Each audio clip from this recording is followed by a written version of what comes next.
بسم اللہ الرحمن الرحیم۔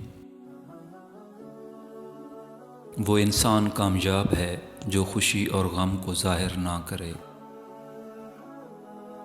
جو شخص تم پر غصہ کرے مگر پھر بھی تعلق ختم نہ کرے، وہ برے وقت میں تمہارا سچا ساتھی ہے۔ شوہر کا اپنی بیوی بچوں کے ساتھ بیٹھنا اللہ تعالیٰ کو اس اعتکاف سے زیادہ محبوب ہے جو مسجد میں ادا کیا جائے۔ اللہ کے ساتھ ادب کا دعویٰ غلط ہے جب تک تم مخلوق کے ادب کا خیال نہ رکھو۔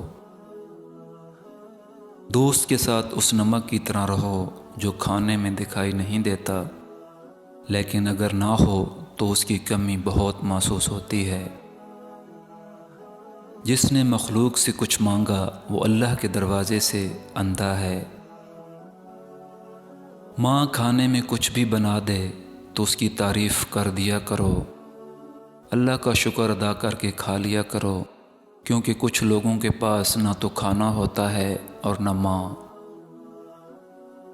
اگر کوئی شخص کہتا ہے کہ میں اللہ سے محبت کرتا ہوں اور اپنے بھائی سے نفرت کرتا ہوں تو وہ جھوٹا اور مکار ہے۔ اصل میں مخلوق کی محبت ہی خالق کی محبت ہے۔ منزل پانا تو بہت دور کی بات ہے، غرور میں رہو گے تو راستے بھی نہیں دیکھ پاؤ گے۔ عاقل پہلے قلب سے پوچھتا ہے، پھر منہ سے بات کہتا ہے۔